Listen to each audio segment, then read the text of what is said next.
Morning, y'all, and I do mean morning. Look at my hair, I just got up.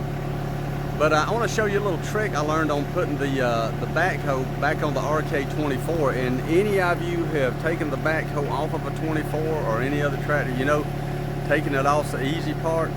Putting it back on is going to give you a headache.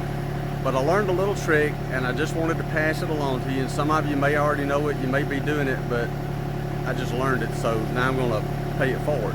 So let me show you what I have learned myself this morning. All right, I've got the motor running. I hope you can hear me. I've got to have it running so I can do what I need to do. And if I'm yelling, I'm sorry, but maybe you can hear me. All right, if you notice, I've got a floor jack under the backhoe, and I've got my outrigger jacks off the ground just a little bit.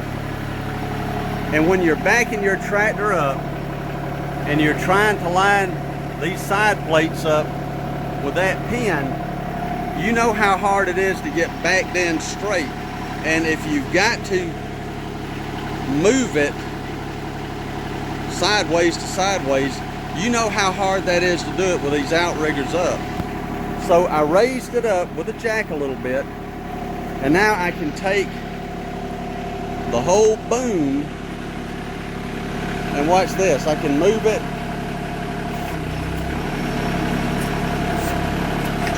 back and forth and get everything lined up just right. What that jack is doing,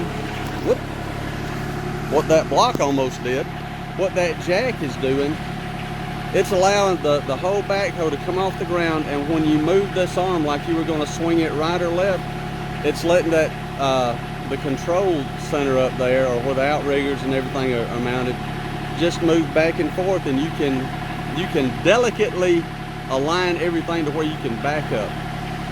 I hope that was clear enough. It's kind of hard to show you when I'm the one holding the camera, but maybe you get the picture of what I'm talking about. Anyway, I hope that helps y'all, because it has helped me out a little bit.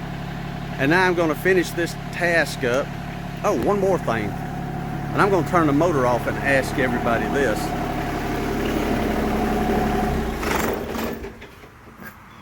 All right, these two large lines I have hooked up.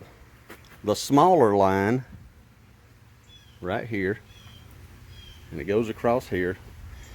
I cannot get the pressure bled off that fitting for anything, and I've tried my old oak dowel trick to where I put it in there and I press it or I tap it with a hammer. Can't get the pressure off, and I have not had these two lines hooked up for I don't know how long, and everything is working fine. I have used this backhoe several times with just those two lines hooked up, the two large ones.